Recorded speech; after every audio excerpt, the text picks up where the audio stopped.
wrote this article, and which your basic thesis seems to be, you based it on the study on the Quranic verses that addressed Jews and Christians.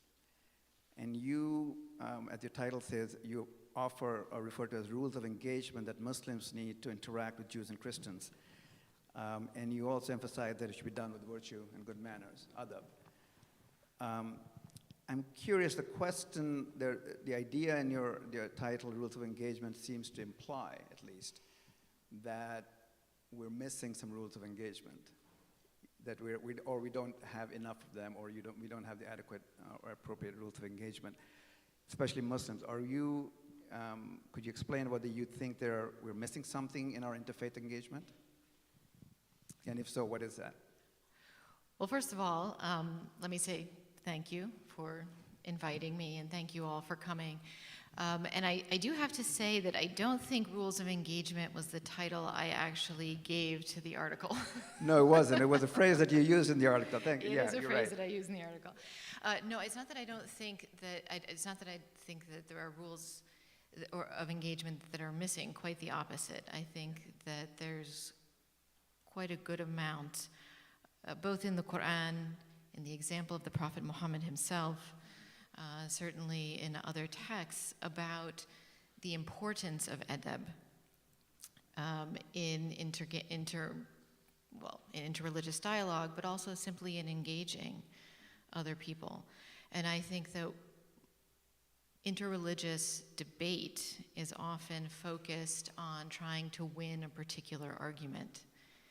Whether it's debates within the Muslim community about how they should view Judaism and Christianity. Does Islam supersede them? Are they somehow still valid or religions that can provide guidance? Or whether it's debates between people of different religions about which of their religions makes the most sense, is the most grounded in logic or reasonable propositions. And I think that the purpose of encountering the other is not simply a matter of trying to win a debate or win an argument. I think that the rules of adab are important in that they help us to engage the other person as a human being. Shaykh Hamza talked about this importance of humanity, the rights that you have as a human being. And I think that sometimes in debates, and especially in contemporary society where debates take place on Twitter, they take place on social media, we lose the encounter, the importance of the encounter with another human being. And in my own experience in interreligious dialogue, there is nothing like sitting across from a person who follows a faith that's different from your own, and yet you can feel in talking to that person and see in them that they are sincerely striving for truth. And yet they come to a different conclusion that you do. And I think that adab helps us remember that. It helps us remember that the other person is a human being and has to be treated with a certain degree of respect. And it also helps us to remember our own humility as human beings. We don't know everything. We have to wait until God informs us at the end about our differences, which is a way of saying that no religious scripture in and of itself puts all of these differences to rest. In fact, the Quran often says people differ after the book came to them. And thank you for explaining that. I mean, that's what you mean by virtue and adab. Well, I think virtue and adab are different. And how does that factor into the engagement? I think that the Quran, as I said in my article, tells us that we have to deal with other people bilati ahsan, right? That which is the best, the most beautiful, the most virtuous. But all human beings have this potential for virtue. Virtue is universally recognizable, it's universally attainable, it's universally valued. But human beings are born only with a potential for virtue. Virtue has to be cultivated. And what adab does, I think, is it forces people to behave almost as if they've acquired that virtue. It allows them to, it constrains their worst impulses and forces them to have the best possible opinion of the person that they're talking to. Andrew, you're a political philosopher and you understand the Western tradition quite well, and you're also a scholar of Islam. You chose to write on a topic you refer to as a radical other, which is the disbeliever, and how that person is viewed from an Islamic standpoint.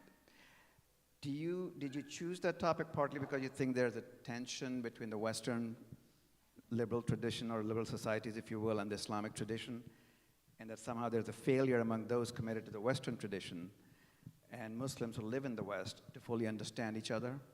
Is that part of what you were trying to get at in your article? Thank you for the question. Thank you for the invitation to be here, and thank you for everybody for turning out and filling the hall.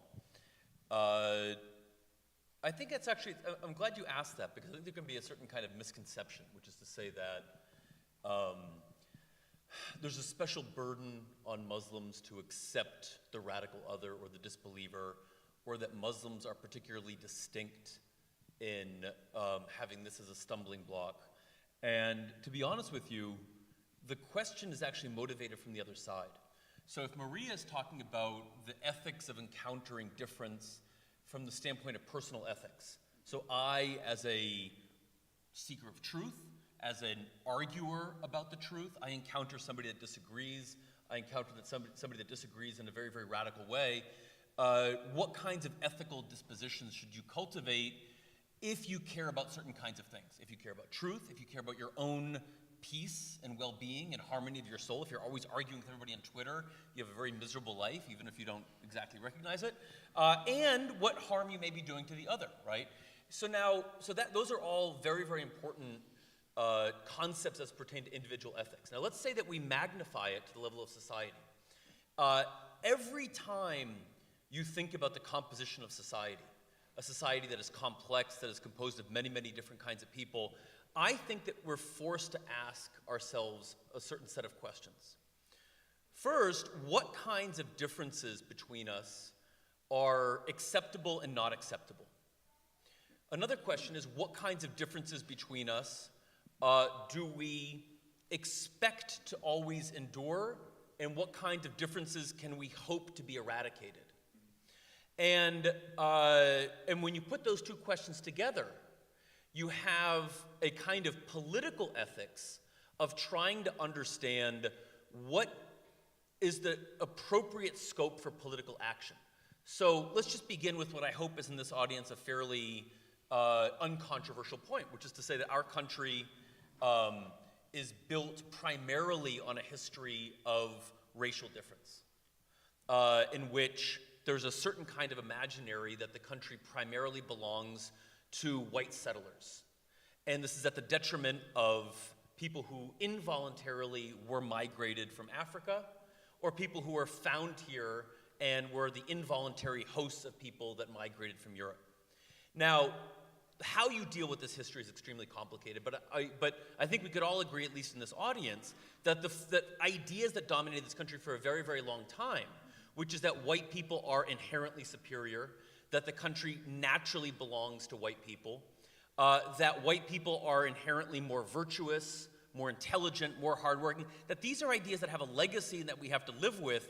Now, we may say they're markers of sin, we may say they're markers of history, we may say they're markers of false consciousness, but I think it's the absolute ethical responsibility of everybody who lives in America to say that it is our responsibility to expect and to hope that these kinds of ideas will be eradicated, that these are not objects of toleration, these are not objects of sort of bemused indifference, right? Oh, well, my crazy old racist uncle. No, these are objects of eradication. Now, let's take that as a fixed point.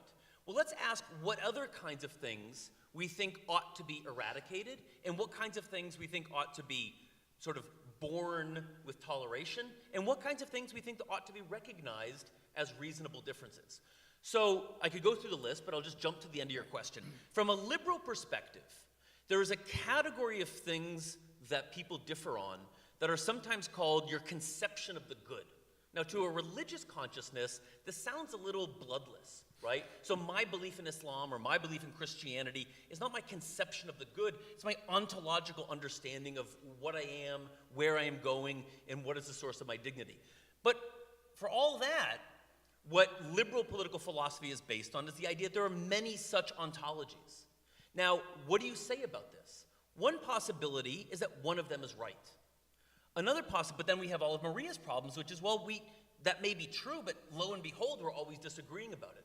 Another possibility is that a few of them might be right, perhaps the Abrahamic religions, right? So there's just there's the series of revelations from God, and those are what's acceptable. Well, another possibility is that all of these questions about metaphysics, about the origins of the cosmos, about the purpose of human nature, what is the source of virtue, what makes for a good life, all of those are of the same ilk. Some are religious, some are secular, but it's the same kind of human activity that ends up in disagreeing about them.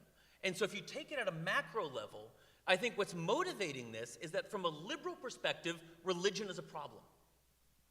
And so by grounds of reciprocity, the question is, well, from a religious perspective, what is the attitude towards a conscientious rejection of anything other than a materialist explanation of the self, the body, and human striving? So it's more, I think, a question of my motivation is, well, in liberal political philosophy, how we tolerate religion is an active question. And so why not see what happens when we try to pose that question also from a religious perspective? So your assumption, thanks for that explanation, but your assumption is that in maintained political order in liberal societies, all parties need to have that understanding of the other. Meaning that they need to know what you cannot tolerate or what you can tolerate. So that's another, I'm very, very glad you also asked that question, because this is distinctly a question for a democratic society. Right. So as Shaykh Hamza was talking about Bin Bayah saying the past is the past, well, there are many, many models of toleration.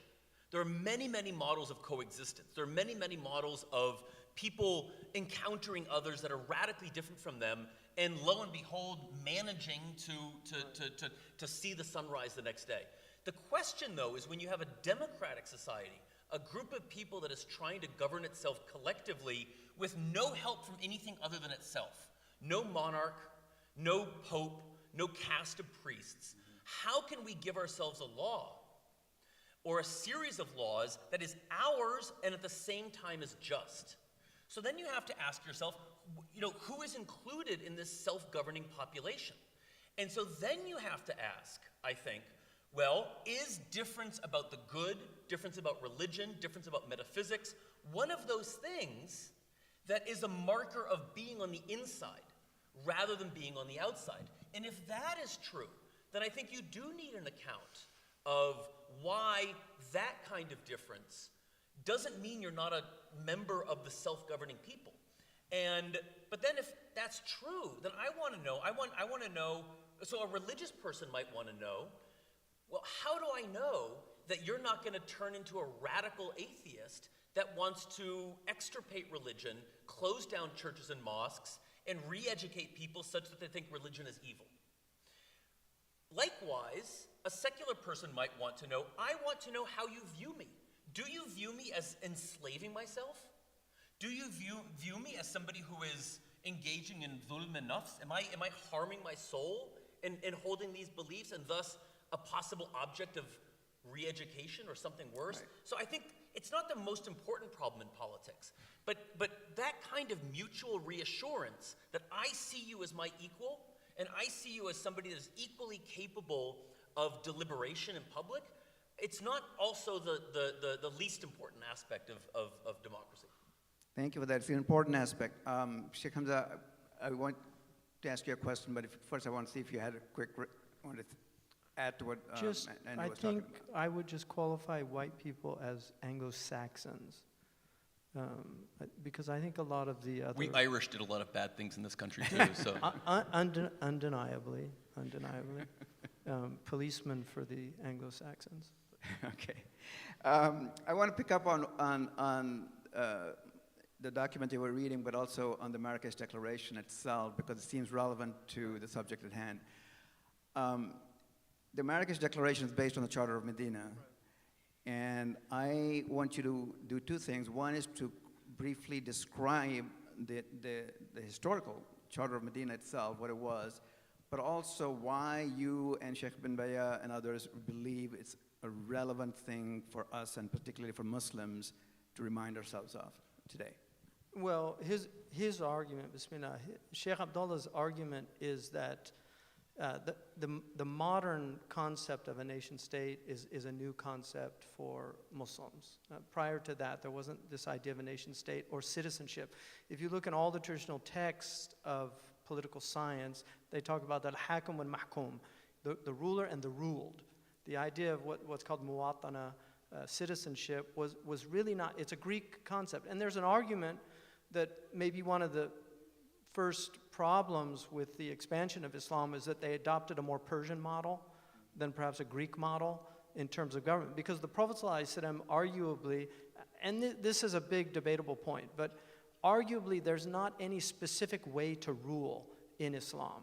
The Sharia is more constitutional than it is statute. And there's actually not that many statute laws in Islamic tradition. There's constitutional principles. And so the Muslims have ruled in various ways throughout human history. But the idea of citizenship was not really a concept. The idea of a citizen being involved in legislation, in voting, and things like this.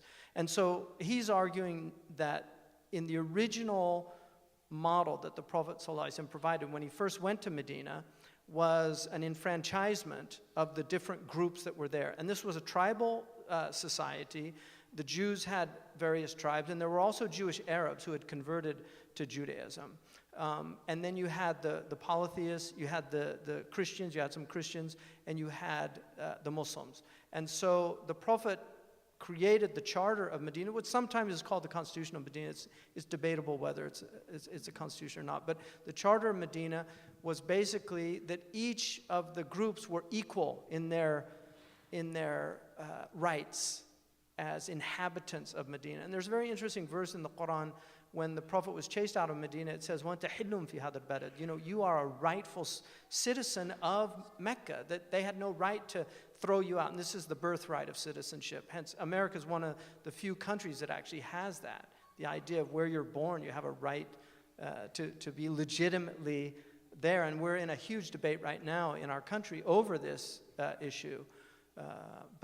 So his idea was a restoration of the charter as an alternative to the idea of paying tribute. So the poll tax, it's not really a poll tax because it wasn't everybody. Only certain people had to pay it. And sometimes there were many examples where the people did not have to pay. Monks didn't pay it. Priests did not pay it. Nuns and things like that. So most Muslims think this is the only way that we would relate to people outside of our faith in a majority Muslim land. And this is what ISIS did. They restored this idea of jizya. He's arguing that it's not the only possibility, and that the more appropriate one is to go back to the Charter of Medina. And he makes a very cogent argument that it was never abrogated, the Charter of Medina, and shows that historically that it's an acceptable approach to that. So that's what he did. But it's important to remember that the Ottomans abolished jizya also in the 19th century. And that was done with the Shaykh al-Islam and with the agreement of the scholars at the time. So this is not unprecedented. The Ottomans recognized also that the world was changing and they needed to change with it. Maria, did you want to say something? Because I have a question for you, but go ahead. I did want to say something quickly about that. I mean, I think it's very interesting that he's recommending that people take a look at this. And that idea of citizenship is really interesting. I never really thought about that in the Constitution or whatever you want to call it of Medina. But one of the things I think is very important in that document, to me, as I think about it, is it presents a group of people coming together and agreeing upon a set of principles upon which they're going to live that is not higher than religion, but for practical purposes transcends it. Right. And so when people sometimes look at, let's say, the UN Declaration of Human Rights, one of the religious arguments some people present against is that it's setting a kind of moral standard that's really above religious moral standards. This is a standard by which all religions' moral standards are going to be judged. And so I think what this does is it says that you can have a common agreement that transcends religious difference, not because it transcends religion, Right. but because it's something we all agree to, which I think is similar to what Andrew is saying as well. We all agree to live by that. Right. The second thing is that it also points to the kind of claim that your neighbor has on you. Right. Even though there were not just Jews and Muslims, but polytheists, as you say, living in Medina. But they were living in Medina. You had to live together. That claim that the neighbor has upon you is a foundation of virtue in Islam. And I think we were talking about this earlier, I think one of the problems with, let's say, the way ISIS deals with, one of the problems, deals with things is they're sort of taking these texts and just sort of using them as a blanket guide to action, completely missing the importance of, these are people, human beings. These are people who are living in a place. They have a certain right to be there, have a certain right to live according to the way they want to live or their interpretation. And I think that is, ISIS is just that furthest example of how far you can go when you lose that sense of the importance, the claim that your neighbor has on you. Well, I think also the point that virtue or something that transcends religion, that's clearly understood in the prophetic tradition. There's this idea, a lot of Muslims, and I think this is a major problem in the Muslim world, is the conflation of ethics and religion. The idea that you cannot be ethical without religion. There's an argument that you can't ground metaphysically ethics without religion. That's an argument. But the idea that somebody cannot be ethical without religion is completely insane. But a lot of religious people have that misconception. And the Prophet ﷺ clearly stated in a sound hadith, whoever comes to you and you find pleasing his deen, his religion, وَخُلُقُهُ, and his character. So he clearly separated between religion and character, and he understood that the Arabs in Jahiliyyah had qualities that he wanted to maintain. And this is why custom and norms are very important in Islamic tradition. Wherever Islam went, it acknowledged good customs and good norms of people that in its essence transcend religion itself. That there's a human goodness that is innate, that will manifest in societies, that is not dictated by religion. No, I totally agree with you about the point about there's an assumption by most people that if you don't have religion, you don't really have a moral basis of any kind. You know, that is part of human beings. But Andrew, did you want to jump in? I just want to say something very quick on the Medina covenant, is that you mentioned briefly that it includes polytheists. In a lot of sort of the thought of some contemporary political Islam, as is well known for a lot of the 20th century, the idea of Medina was this kind of symbol of the fusion of religion and state, din wa dawla.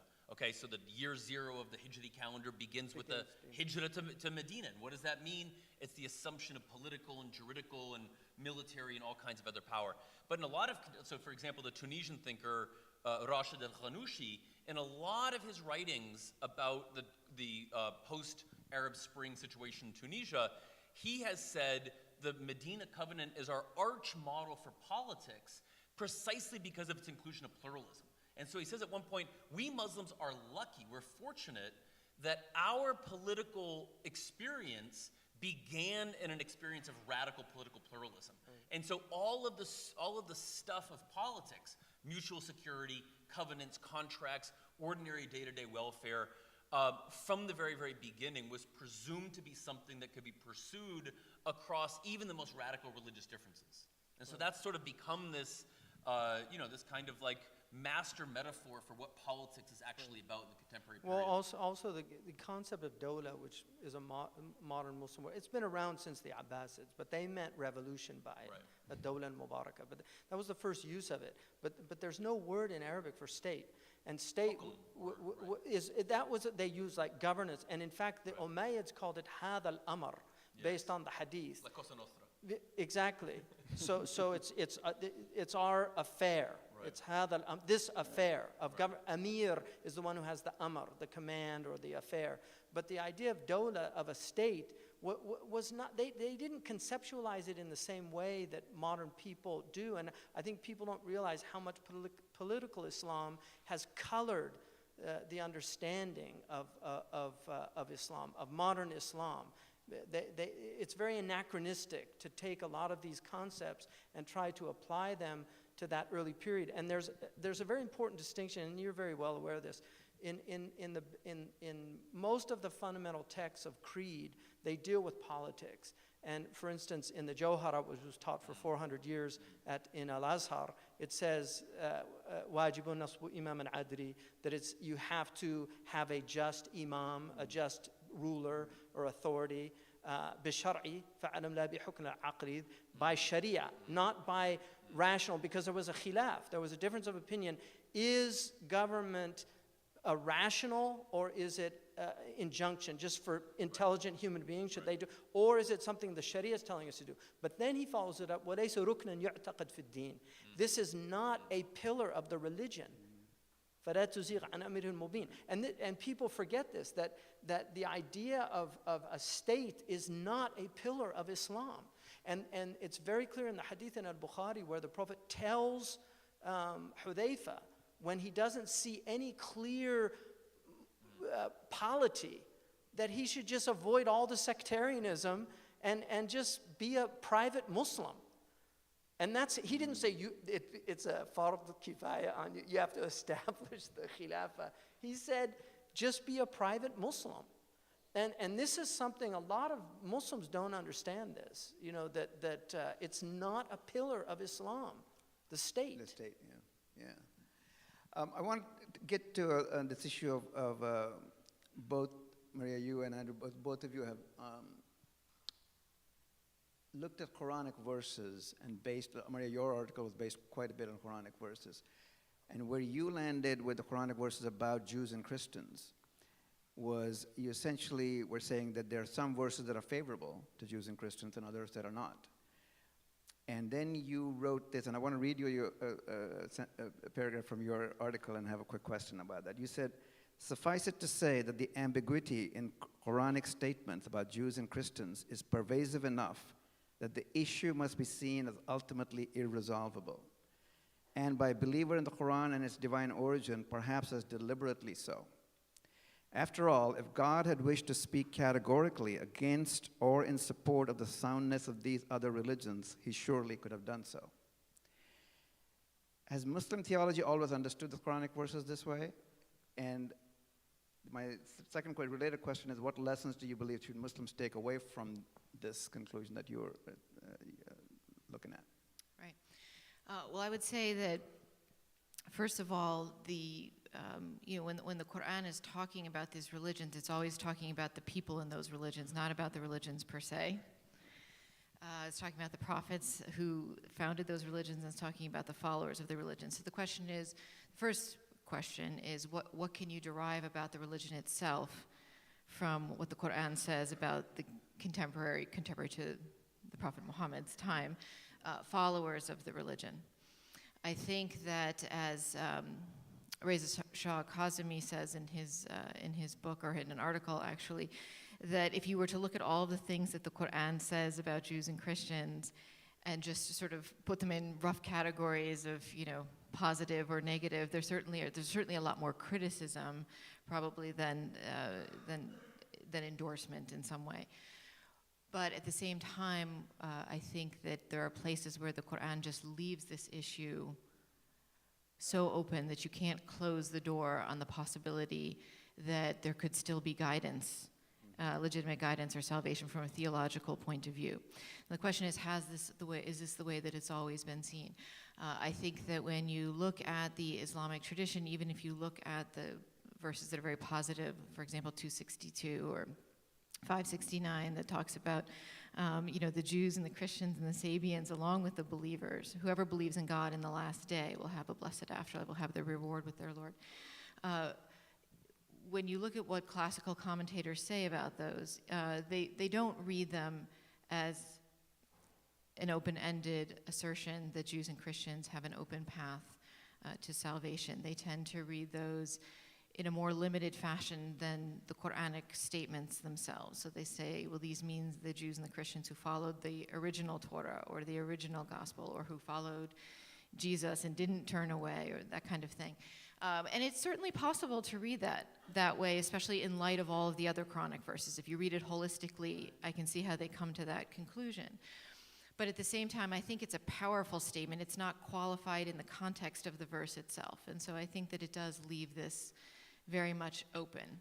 But yes, the classical commentators had what I would call a clearly supersessionist view, that although these religions or these scriptures had a guiding power in the past, they've been superseded by Islam. And as I say in the article too, you know, one of the arguments would be if you were a true follower of the Torah and the Gospel, you would see the truth and the message of the Prophet Muhammad in the Quran. And I think that's very clearly articulated. It has Quranic basis as well in Surah 7, verse 157, for example. So, but at the same time, I think that there are places where the Quran just leaves it too open, even to say, not all of the Ahlul Kitab are the same. Right? Some of them are very pious. They pray in the watches of the night. They hear the Quran itself, and they're moved by it.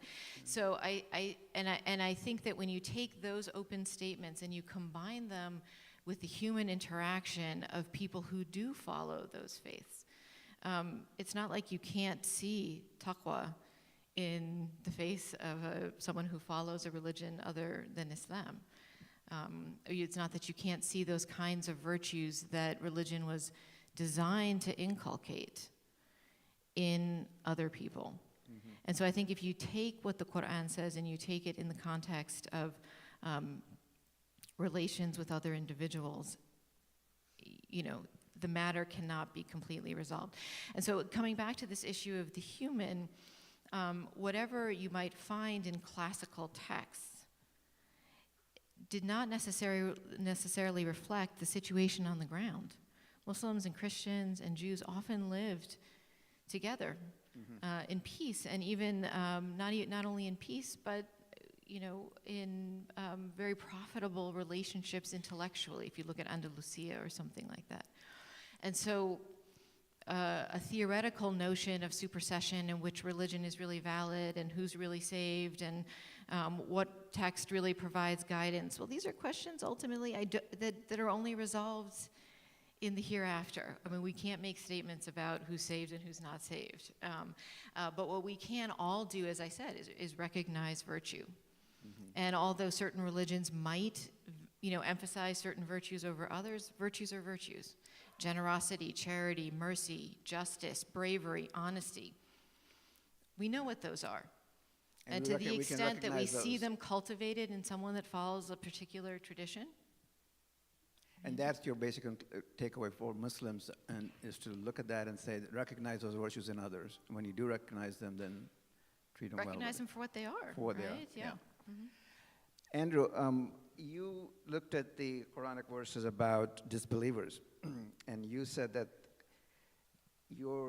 where you land with that is that the God has caused the state of affairs. He's sealed their hearts. He's hardened their hearts, and of some people, but not others. And then you say this, and I'll read you a sentence from what you said. However, in the shadow of the view that God curses unbelievers lie the views that their unbelief is not their fault and that God has decreed it intentionally, possibly with some wise plan in mind that is unknowable to mortals. If God has decreed it, what does it mean for those of us who are believers? I mean, in some ways you're suggesting that disbelief itself is not the fault of disbelievers because God has caused them to be so. But you also argue that reason and rationality can lead a person to believe, where that there's no God. That the reason and rationality can also lead you to disbelief.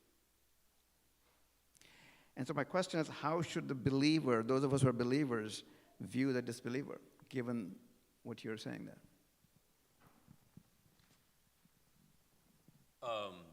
So there's a couple of things going on there. One is the question of how Muslims or others should see the doctrine that unbelievers should not be blamed because the state of their mind or the state of their heart is not their fault. So that's one question. And I think the point that I'm trying to make in the article is that That's the dominant view.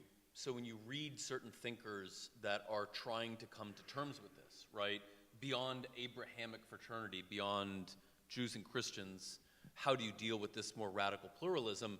On my reading, the dominant view of how you explain disbelief is that it's God's choice, right? That if their hearts weren't sealed, or if their minds weren't somehow obscured, then humans would naturally be led to what their fitra tells them, which is a kind of monotheism. I think that's more or less the view.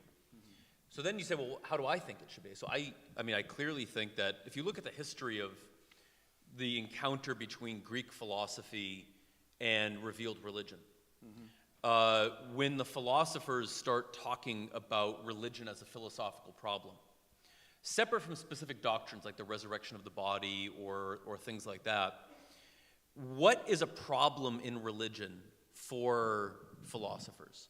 So the primary one, I think the primary two really, are miracles and prophecy. So if the world is ordered in a certain way, and if the world is governed by certain laws, which the Aristotelian philosophers in particular wanted to believe was true, then how is it possible to believe in the suspension of those laws through miracles? The other is, how do you understand prophecy? How do you understand that either there is a God that could actively intervene, or that there's a human that could be disposed in a different kind of way? The only point I'd like to make now is that from the standpoint even of ancient and medieval philosophers, those were doubtable doctrines. Those were doubtable views. And that the normal exercise of reason could lead one to say that miracles require some other kind of explanation. And that whether it's irrational to believe in miracles, and I think there are philosophers that disagreed on that, it's certainly not irrational not to believe in them. Whether it's irrational to think that there could be a psychological explanation for prophecy, which the Farabian and Avicennan explanation explain prophecy as some kind of hyperactive intellect that was sort of immediately connected to the divine intellect, it's also certainly not irrational to doubt that this is a source of knowledge. And so, I think the most reasonable approach is to say that from outside of a kind of socialization into which revelation as a source of knowledge, never mind certain knowledge, specific examples of prophecy are treated as having veracity, that from outside of that socialization, there is an extremely high level of epistemic work to be done for somebody to take that as an exclusive source of knowledge.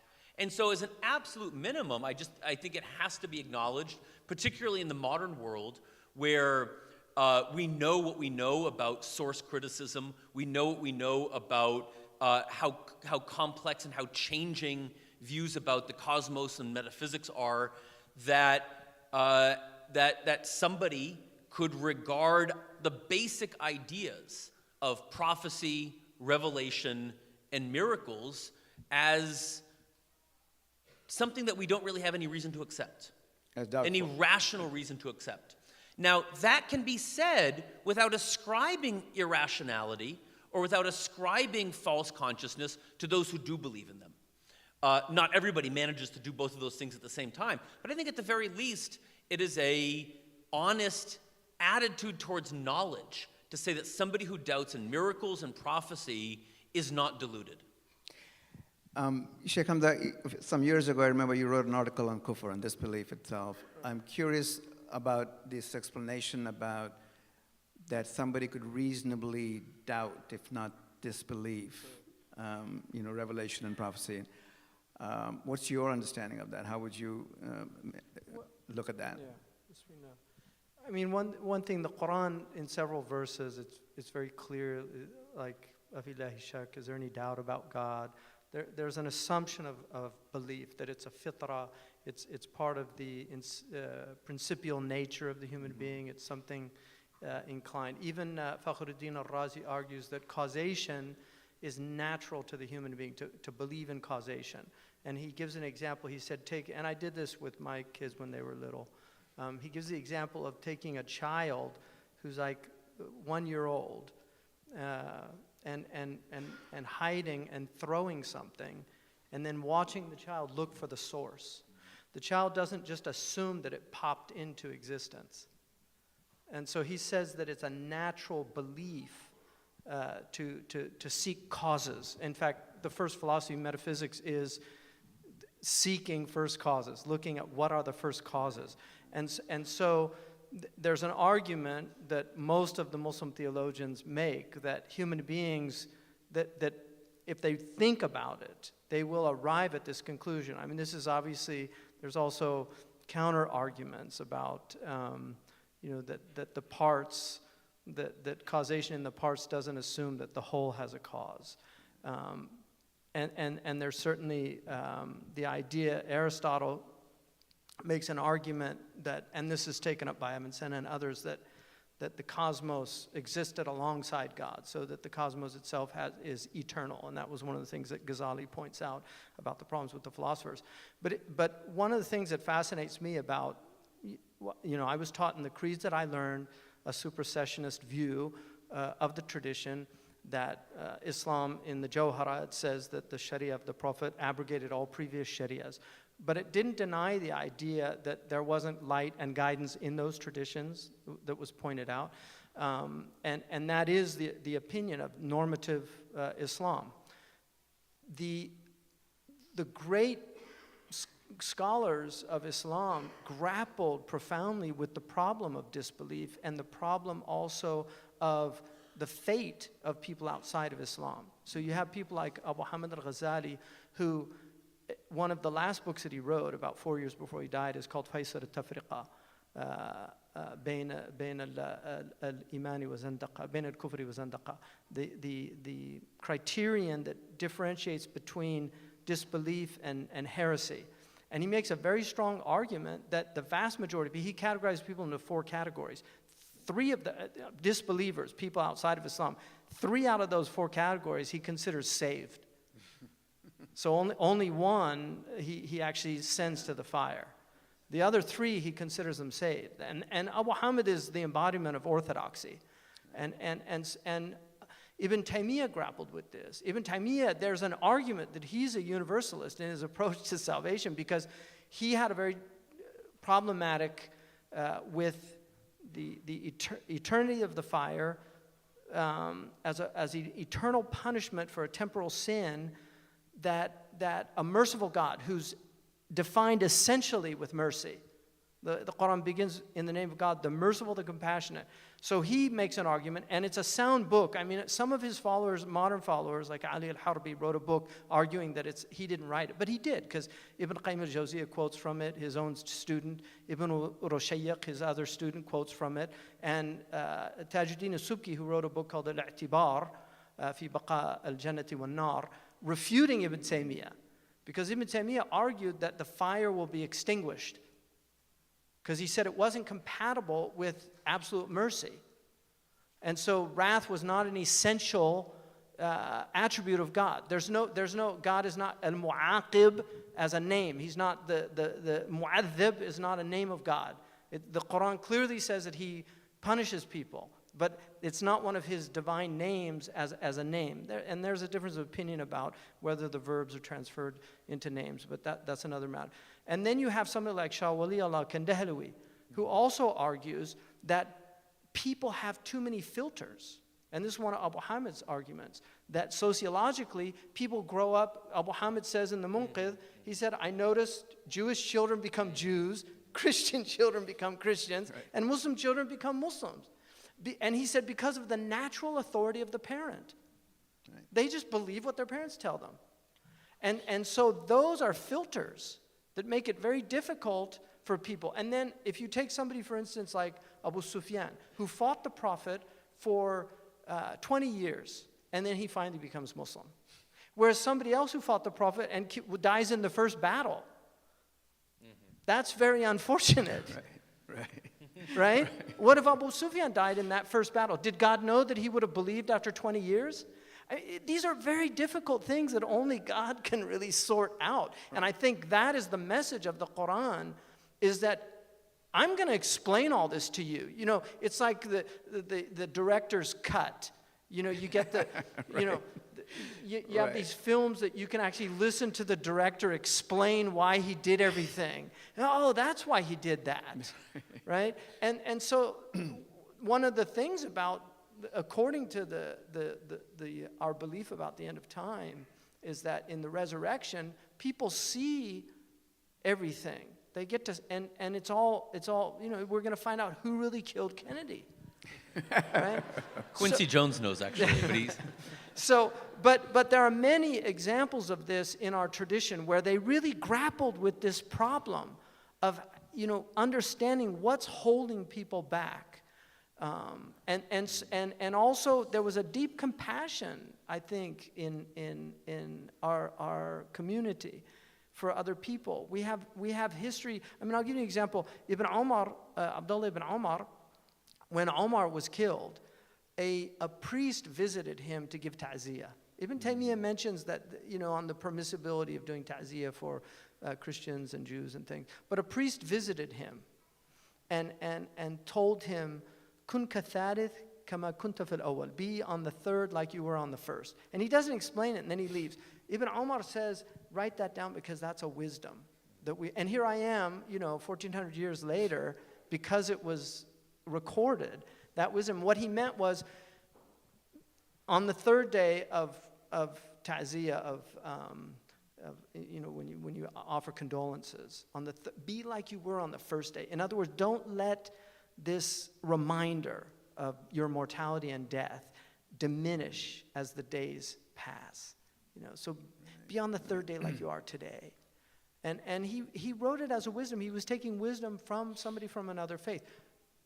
Maimonides, Moshe ben Mamun, he studied with Averroes. You know, they were interlocutors. He went, when the Muwahhidun took over, he had to flee Andalusia because of the Jewish persecution. He goes to Egypt and becomes the personal physician of Salihin al-Ayyubi, the Kurdish ruler who reconquers Egypt from the Fatimids. But there's an example of somebody who was honored for his intellect, for his knowledge of.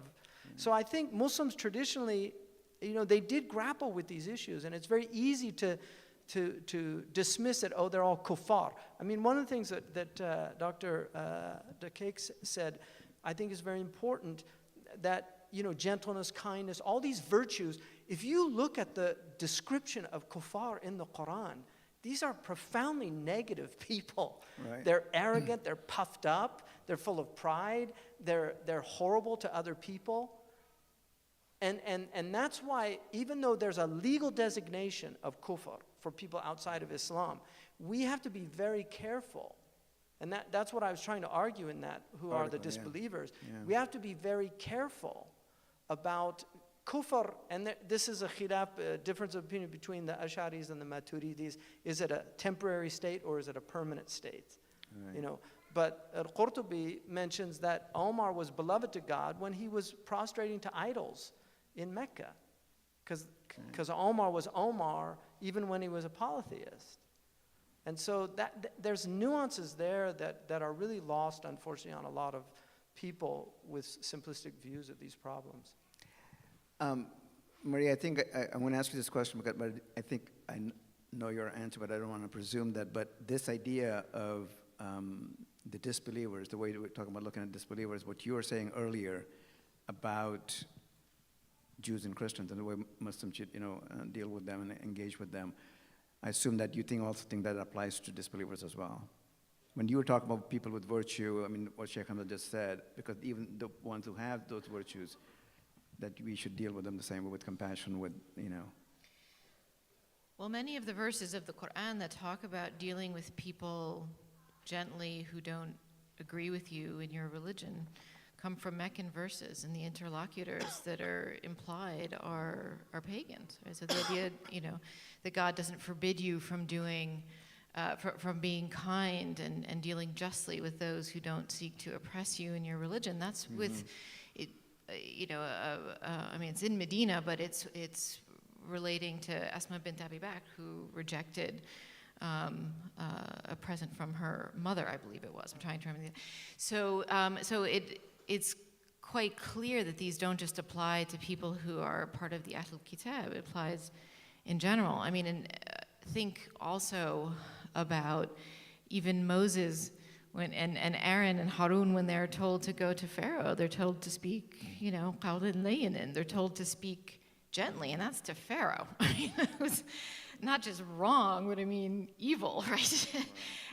And cruel. So what I'm saying is that I don't think it applies just to Jews and Christians, and I agree that it is possible, especially today, as Andrew was saying, for people to come to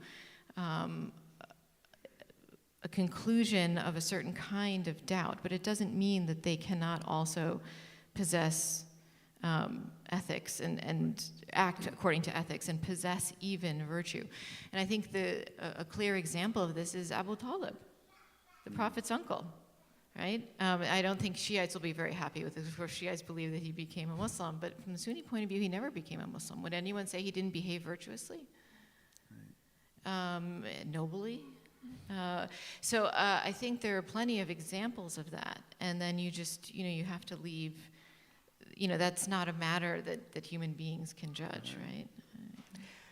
Andrew, I want to get back to your, I think you sort of explained this in your opening answer, but you use a term, you say you should go beyond mere toleration and actually have what you call reciprocal recognition of the other. Talk about that definition of what does that look like when you say reciprocal recognition of the other? What exactly do you mean by that? Right. So again, the idea is that I think it's pretty obvious that toleration, while it sounds like a virtue, and in some cases it may be a virtue, it's something that people want to ascribe to themselves. Toleration, you only tolerate what you don't like or what you disapprove of, right? So I tolerate too much salt in my food means that, I probably shouldn't, or it takes some effort or something like that. So I don't think any Muslim in the room today wants to be tolerated, right? What's so intolerable about me that requires toleration in the first place? It wouldn't be bad, though. So there are worse things than being tolerated, but certainly I hope that we all have higher aspirations for the kinds of human relationships that we're capable of, right? Except not everything is worthy either of toleration or of some kind of reciprocal recognition. So,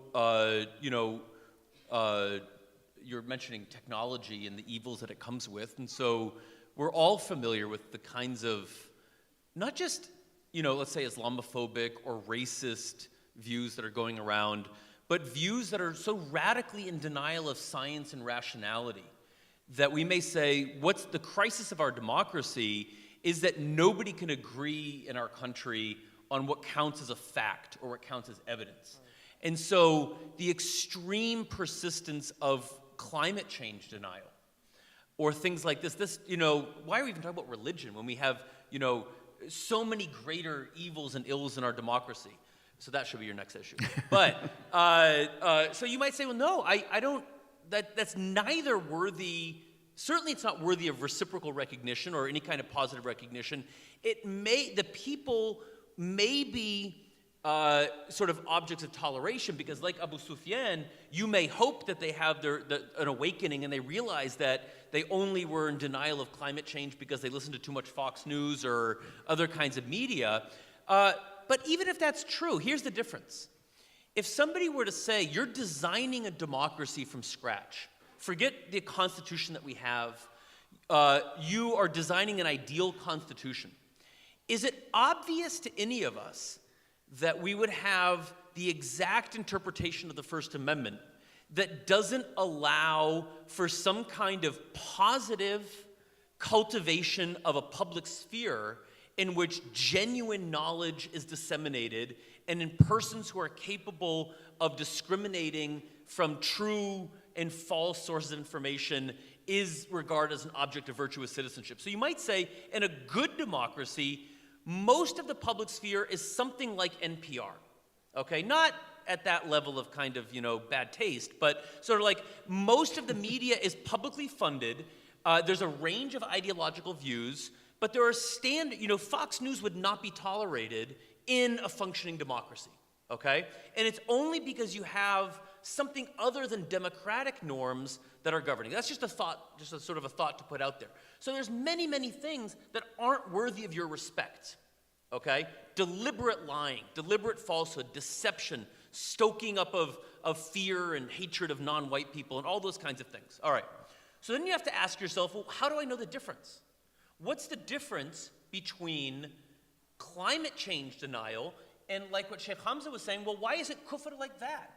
The kuffar they're mustakbirin, right? They're arrogant. They deny what's obvious. They invite towards a vice and all these sorts of things. So that's the traditional view, right? That infidelity, in that sense, kufr, is like Fox News, okay? It is active poisoning and destruction of the human brain and the human self.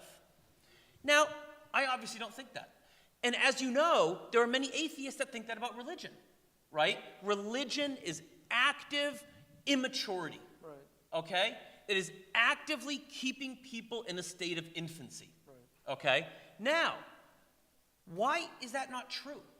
It's not obvious that any secular citizen or political philosopher has to adopt any kind of positive attitude towards religion, right. Especially a religion that's based on revelation, that's not like a natural religion. It's based on authority. It's based on texts that are, one might say, no difference in kind from the Odyssey or from Melville or something like that. So you have a genuine problem to say, what is it that's going on that says you are not enslaving yourself, you're not infantilizing yourself. In doing what you're doing, you are exercising something that I respect.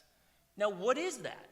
So, of course, in Kalam, the first obligation of all humans is nazar, right? Seeking. To reflect. To reflect or to perhaps to seek, yeah. or the act of searching for these answers. So you might say that might be also a path to recognizing kufr, right? And here we are saying it, kufr in this audience. So that already is a step towards rethinking some things. You might say, Stephen Hawking, he was searching, right? He was looking for things, he was using his mind, and that is something that can't be disrespected.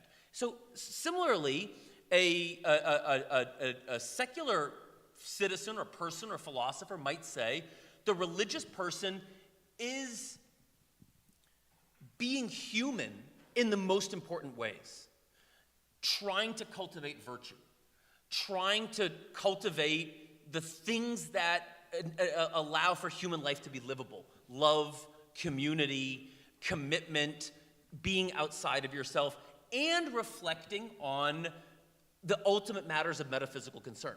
And I think the twist here, and I'll finish my answer with this, is that the way that a lot of, I think, liberal or secular political philosophers handle this is to say, we don't need to evaluate every religion or every doctrine or every life with this kind of like rationality meter, okay? Are you being rational? Are you being rational? Is Mormonism rational? Is Islam rational?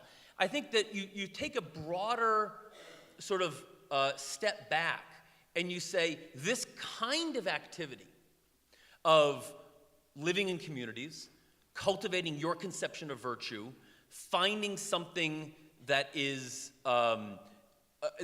makes life bigger than it would be otherwise, and answering questions that only human beings are able to answer, those kind of activities are what is valuable and worthy of recognition. And in general, we don't see these activities as always leading toward the same answer. And so we say that the basic attitude is one of something different from toleration, but recognition and a kind of reciprocity.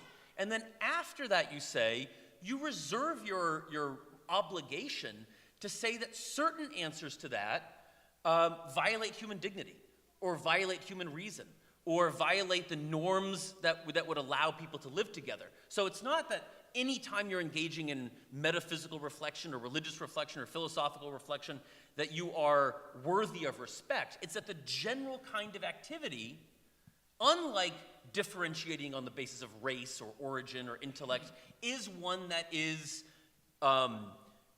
both indicative of human value and one that not everybody tends to agree on through the normal use of reason. I think when I was listening to you, I mean, the thought that came to me was, unfortunately, the most vocal atheists we have, the new atheists as they're called, the Sam Harrises and the Richard Dawkins and the late Christopher Hitchens and folks like that, they have promoted this notion that religious people are not just tragic but dangerous. I mean, that's very far from the concept that you're talking about of recognizing people who are actually striving for virtue. Right? I mean, that makes it difficult, is what I'm saying. Right. So, I'm not a new atheist. I don't do that. and I don't subscribe to it, but then I should ask myself why, right? So, just the way that, you might say, well, of course I believe in Islam, and of course I believe that it's true. So why do I prefer my way of gentle exhortation, right? بِالَّتِي هِيَ أَحْسَنُ. Why do I prefer that to something that's more aggressive in its da'wah or something like that? It's not that somebody might say, well, this da'iyah is actually preaching things that I think are true. They're being a little too harsh with non-Muslims. What's wrong with that?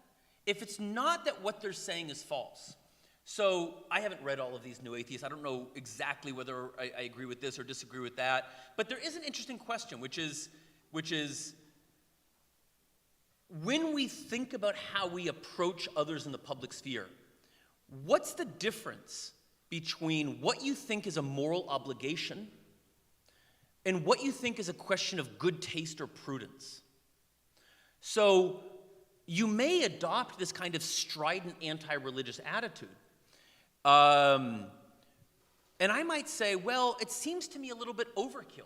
It seems to me a little bit indiscriminate. You're going to, lump together, Franklin Graham on the one hand, and some good religious person on the other hand, right? And it just seems to me that you're mistaking what makes these things different. Right. And I think it also leads to a situation in which the only possible answer is apologetics, right? The only possible answer is a standpoint of defense. And it only leads to a kind of sort of agonistic public sphere in which even your own principles of science or enlightenment or whatever they think that they're defending, they don't become actual things that you're invested in. They become symbols. Mm-hmm. It's like it's often reflected about us, we want Islamic banking. We want Islamic this. But, it becomes an identity marker more than, you've said this yourself a lot, more than it becomes an actual thing. So my attitude towards them would be, insofar as it's an active public dispute, whether climate change is the wrath of God or as a result of carbon emissions, by all means, defend the rational solution. But this idea that out of all of the things that are causing us harm in the world, you think you're doing something by treating rationality as an identity marker, as a badge that you wear, rather than as something to be actually pursued sincerely and humbly, right. It just has always struck me as gives me the heebie-jeebies, right? To use the technical term. And I think part of that, the identity element has become. I mean, it's always been, but it's become so overarching. It just all other considerations are set aside. So now people identify in groups. I talk about Bani Islam, the idea of, this tribe of Islam. And one of the things, if taking a human being just as a human being, the Moroccans have a beautiful saying, don't hold anybody in contempt because he might be a friend of God, no matter what their states. You just don't know people. And the idea, this default setting that so many of us have, which is to determine, we want to know what a person believes so that we can put them in that box of checking it off. It's very quick and easy to do. Mm-hmm. And so kuffar, kafir is a nice easy box. And then, it's the man about to jump off the bridge, oh, do you believe in God? Yes. Alhamdulillah. Are you Muslim? Yes. Alhamdulillah. Are you Sunni? No, I'm Shia. Jump.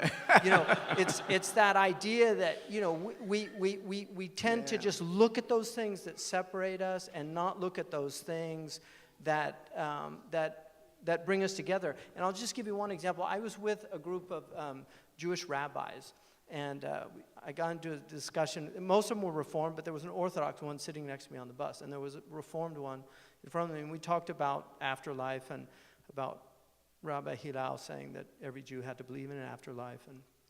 And so the Reformed one was making an argument against it. When we got off the bus, the Orthodox rabbi said to me, I feel so much closer to you than I do to that Wow. Reformed rabbi. And I think a lot of people, it's very interesting, if you set aside the boxes, you might find that you have much more in common with somebody that might not be in the same box that you're in, that you don't. And one other example of this, anecdotally, Shaykh Hamza, who's the son of Shaykh Abdullah, he grew up in a place where it's 100% Muslim. And they used to have these animists that came, and he said that always the shuyukh would treat them really well and feed them, and they were from Mali. And then when it was drought and things, they would come over. And he said we never looked at them like other than human beings, and that we had a responsibility. But so he grew up with that attitude. He went to Egypt to study. He was in the university in Cairo, and he was in a building, and there was this guy named Jibril, they called him, Uncle Gabriel. And for 2 years, he used to help them, and he helped them navigate Cairo, and he'd remind them of prayer and this. Shaykh told me he was an elderly man. He used to kiss him on his forehead. After 2 years, he found out that he was a Coptic Christian. He had thought the whole time that he was Muslim. And he told me, he said, I wondered how I would have thought of him had I known initially that he was a Christian and not a Muslim. And he said it was such a lesson for me not to judge people based on other than their character, just based on the box that we tend to put people into. Before we close out, I want to get quickly to ask Shaykh Hamza one more question, and then I have a question for all three of you, and we'll wrap it up, inshallah. Shaykh Hamza, you wrote a piece in Renovation about pluralism outside of this discussion we're talking about, just in today's society. And part of your message or your view was that we think we're pluralistic, we have these outward signs of, we have our identities, we have our skin color and all of that, but there's an inward sort of conformity that we have, that you call it as a monoculture of conformity. Can you talk about that a little bit in terms of how do, again, back to people of faith, how do we, view, and some of us, people of faith, are also part of that culture and get lost in that sometimes. So this kind of this phenomena of believing we're very pluralistic when there's actually this monoculture that we're all sort of subscribing to, in a way. Well, I think of all the things that troubles me most is the inability for increasingly for people to just tolerate and actually listen to opinions that they don't agree with. And increasingly people are falling into these silos of what they call echo chambers. And in fact, one of the, I think, terrifying aspects of the internet is that it will create your own echo chamber that's for you. So it'll send you only things that you agree with and that you like through this AI. And so I think there's a type of conformity that goes on now. You have to be fully on the program. If you're right, you have to take the whole right package, and if you're on the left, you have to take the whole left package, and it doesn't leave for nuance. I mean, we had a Campbell, I think his name was, he was a Republican, he ran for Senate. He was a very complicated Republican because he was for gun control, he was for legalization of marijuana. He had positions that didn't fit into that box. And people, it's very difficult for people to grapple with nuance. And so for me, that's a type of conformity. I mean, I just had Dr. Eva Brand here from St. John's, and we were, artificial constructs came up, and she said, I really hate that word, artificial constructs. He said, that's just the fact that most people are just sheep. and they go along with whatever, they don't really think about things, they just conform to whatever that dominant thing is, and then it's defined as an artificial construct. It's just people conforming to whatever they grew up in, the environment that they grew up in. And I think that's a problem. The unexamined life is a problem. And our religion, what fascinates me about the Quran is arguably the Quran is a textbook against groupthink, because every group in the Quran is misguided. The only people that are guided in the Quran are individuals. There's no group that's ever guided in the Quran. They're all misguided, and they all have a group think, and they always go up against the individual and throw him in the fire, kill him. You know, and so it's quite tragic that the Muslims have fallen into a kind of group think, where they lose a sense of that. Don't infantilize people. We're all moral agents. We have to ultimately make decisions. On Yom Al-Qiyamah, you're judged as an individual. The judgment of nations is in this world, according to our tradition. But the judgment in the afterlife is an individual judgment. You're not judged as a group. You're judged as an individual. And one of the things that I see that really troubles me is this collectivization. That's why I don't like using these terms that collectivize people. The Quran says, "La taziru waziratun wizra ukhra." I don't want to be associated with white supremacy because I'm not a white supremacist. Just because I'm white or my skin is white, I don't want to be associated with that. And that's what that's what it does. It turns a person into a group as opposed to a human being, an individual. And it's very important that we maintain individuality, because I'm responsible for myself. Qu anfusukum wa ahlikum. Save your own selves and those that you're responsible, like your children, to raise them properly with good character and these things. But you cannot save the world. And so this idea, and this has caused more human harm, this idea that we can go out and save the world, that has killed more people than any other concept. Because all these ideologues that go out and have this collectivist view of reality, they go and they say, we'll just need to get rid of these people. Pol Pot, everybody that has glasses because they can read, get rid of them because we need to start over. We're always one more revolution from this utopia that never comes about. And so I think it's really important for us as individuals to maintain that we are moral agents. Don't infantilize women. Don't infantilize anybody. Just humans, each one of us is responsible. And God's going to judge. Like I can't judge people in terms of their backgrounds and where they came from. Khilaf in Arabic, difference of opinion. Ikhtilaf comes from a word khalafa, what's left behind. Khalfi is your background. So the reasons we differ very often are because we have different backgrounds that really do color our ways of understanding reality. So for me, this idea of the group, Nietzsche, I think, was really right when he said that insanity is quite unusual in individuals, but it seems to be the norm in groups. And I think there's a lot of truth to that.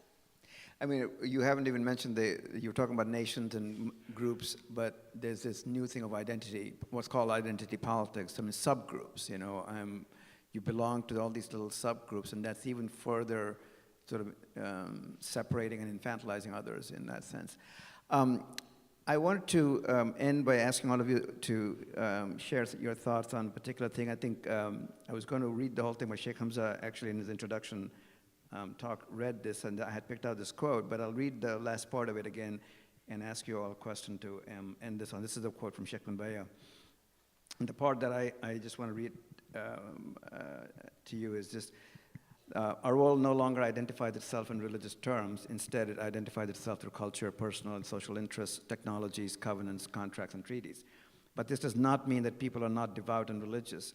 Make no mistake about it, a mistaken diagnosis is fatal. The realities of our context today do not allow for the old categories of religion, as the world today is multicultural.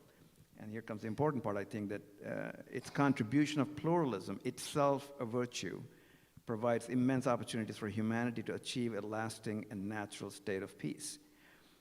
So my question to all of you is to leave us with this, your thoughts on if you're living in a multicultural, pluralistic world, which is itself a virtue, and it has immense opportunities, then the question is, what advice do you have for people of faith, Muslims, but all other people of faith? What can each of us do as a practical matter that would go beyond simple toleration and help us see the humanity of all people, regardless of their beliefs? What steps can we take towards do that? What advice do you have for people? Andrew, if you want to go first, and we can go this way. Right. So I think that there's this conundrum, which is that because we're all moral agents, whatever other set of beliefs and commitments we have are going to be part of our understanding of ourselves. And because we are social and political agents, it is natural that we are going to want to act on our moral commitments in the world, right? We don't have to want to save the world in a utopian sense, but hopefully we all want to improve it in some way. So you have, I think, this conundrum, which is we all have this sense of how we would want the world to look. We have a sense of what our teaching tells us how the world ought to look. And I think that there are a set of very, very hard choices, which is to say, let's say from a liberal secular perspective, I love it when the Catholic nuns wanted to boycott grapes with Cesar Chavez, or when religious people want to donate money to charity or fight for universal health care. I don't like it when the same religious people want to prevent same-sex marriage or do other kinds of things in the realm of morality. But where does that distinction come from, right? So is it just my own secular prejudices that say this is good religious action, this is bad religious action, or can I give some account of why certain kinds of distinctions are reasonable?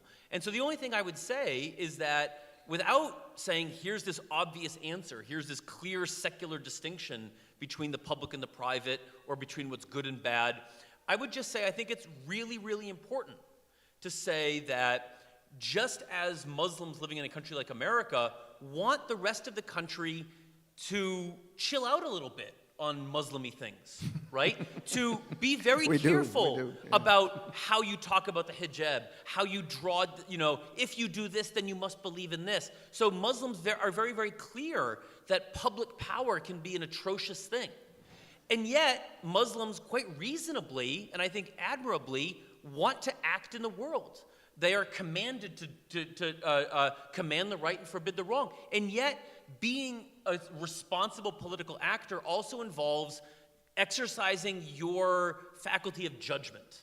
And so I have my answers, but I would just say I am fascinated by the possibilities for this conversation to continue as to why making other people's lives better in some ways, but not other ways, is a legitimate kind of political activity, and what's changed in the modern period, what's changed today, and how, from a religious perspective, you make those distinctions between helping other people's achievement of worldly and bodily and material welfare, but leaving aspects of their intimate welfare or their spiritual welfare for them to work out.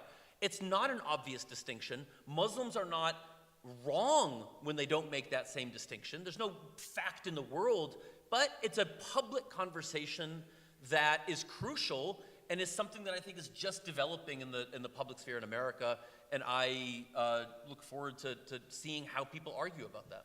And you want people to participate in that conversation? Of course, absolutely. Okay. Maria, go ahead.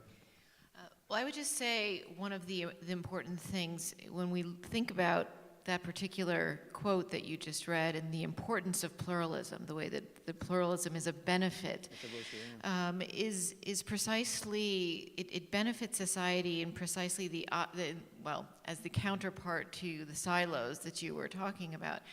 Societies are stronger, reasoning is stronger when you reason in the presence of other people and have to listen to their truth. There's a refinement of argumentation.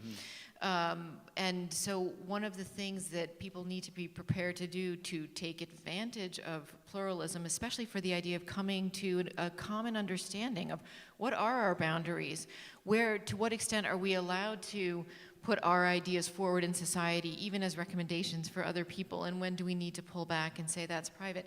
Those things in a society can only be worked out in conversation with the other person. They can never be developed in a silo. They can never be developed. And, you know, when you look at societies that, historically speaking, have been strong, they've been strong precisely because they have been open to difference. I mean, one of the things that made the Muslim empire so strong in the classical period was that it had all of these people with so many different ethnicities, different ways of thinking about the religion. There was never one specific orthodox theology, never one school of law. There was a recognition that difference made you stronger, that it helped to refine your thinking. It provided a critique, it provided a mirror, it provided a check on your own thinking. And I think that is something that made America very strong at a certain point, that it embraced people from different perspectives. And so this, you know, what today we think of as a monoculture didn't always have to be like that. It could be something that was indeed a kind of culture that transcended your difference, but that was in fact developed precisely out of the interaction of people negotiating their differences.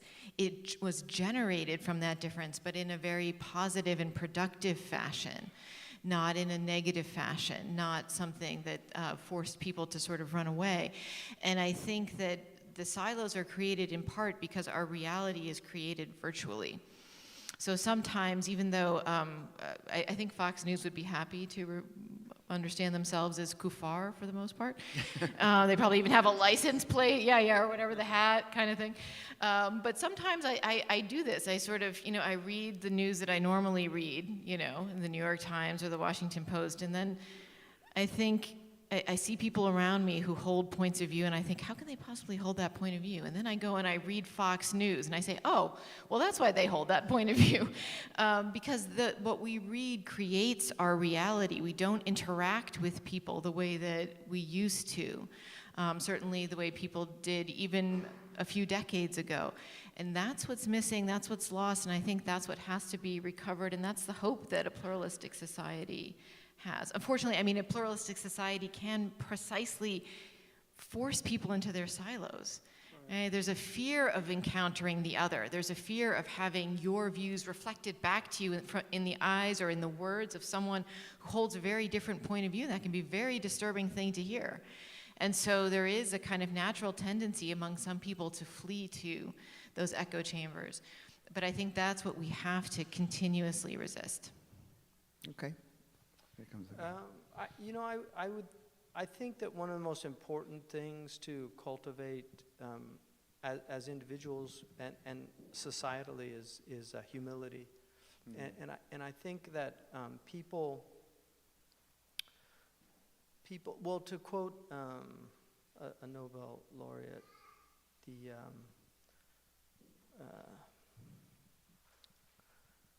the rules of the game have been lodged. The rules of the road have been lodged. It's only people's games that you have to dodge.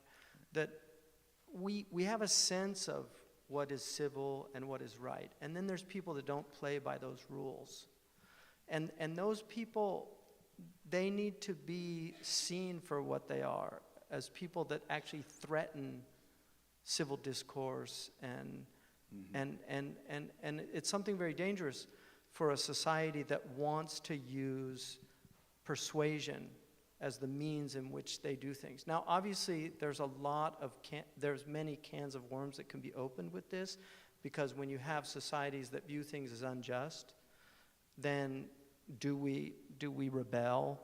And certainly in Western civilization, rebellion became a very important aspect. The Cromwellian disobedience to tyrants is obedience to God. In the Muslim version of that, it was to have a tyrant for 60 years oppressing you is better than anarchy.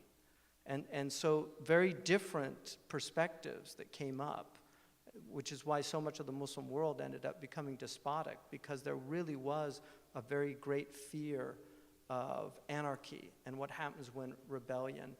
But in our culture here, we have a system that's working relatively well. We have a lot of problems.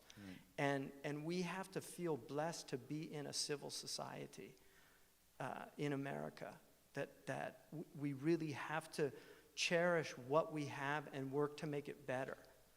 But we can see around the world where things break down, how terrible it becomes.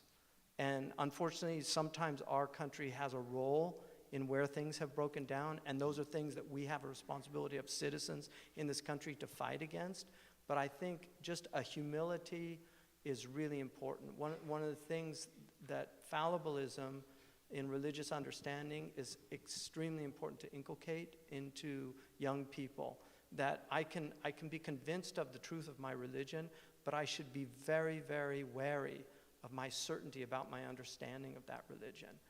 And when we arrogate to ourselves God's understanding, that's when all the problems come out of religion. And one of the most beautiful things about our tradition is that the Mufti was, in Sahih Bukhari, the Prophet prohibited saying that this is God's judgment when you make a judgment. And Umar ibn al-Khattab, once his scribe wrote, "This is what God has shown Omar." And he said, erase that and write, "This is what Omar thinks." Right. Because they understood that they can't speak for God. That all they can do is say, I think this is what God may have meant, and this is my judgment in this situation, but I could be wrong. And so that fallibilism was very important. Imam Shafi'i said, I never debated anyone except I prayed that God would manifest the truth on his tongue so I could submit to it. And he also said that I always, when I got into a debate with my interlocutor, I believe my position is right, but it could be wrong. And I believe his position is wrong, but it could be right. That humility of fallibilism, that I might learn something, is really important to inculcate in people. Because certainty, we should have certainty, like I said, about our faith. It's very important. But certainty about our understanding is very dangerous. And the beauty of the tradition was every mufti always put at the end of his judgment, and God knows better.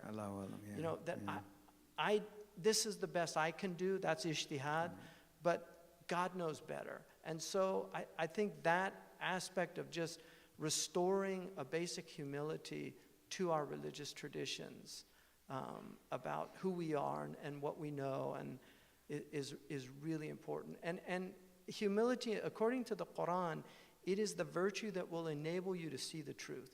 And arrogance is the vice that will prevent you from seeing the truth.